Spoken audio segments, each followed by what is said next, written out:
This is the gentlewoman from Missouri, Ms. Bush, for 5 minutes. Thank you, Madam Speaker.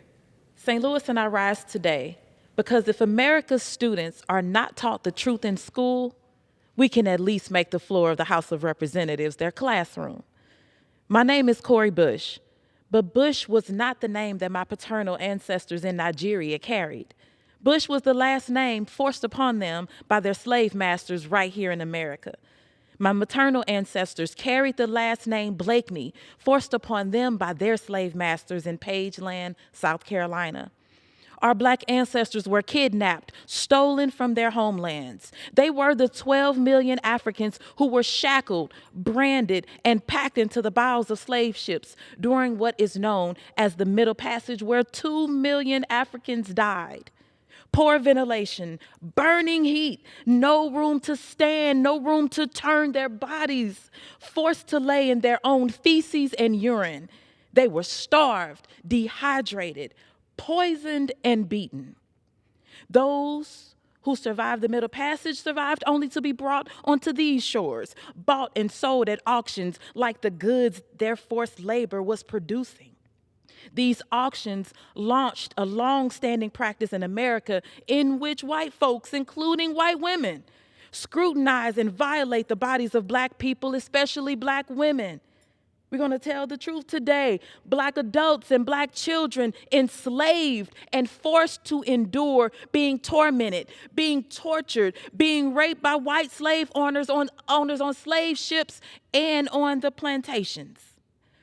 Our ancestors tried to escape the bondage of slavery, just to be hunted, captured, imprisoned, executed via slave patrols and convict leasing, those institutions whose primary focus was to regulate, exploit, and control Black bodies.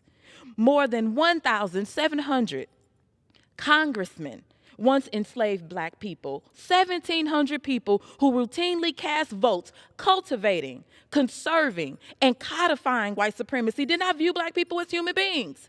Our presidents owned, our presidents sold, our presidents enslaved Black people.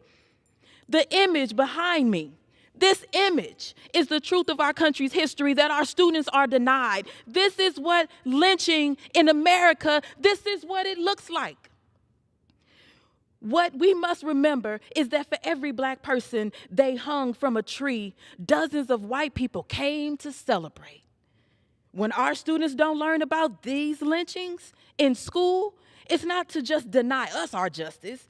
It's because racist policymakers don't want white children to know that that may be great-grandpa, smiling in the picture and pointing up at our ancestors dangling as strange fruit. This is the truth about our country that too many racist lawmakers want to prevent our students from learning. So to young white people across our country, this is your history. The atrocities perpetuated against Black people for generations were committed by your ancestors.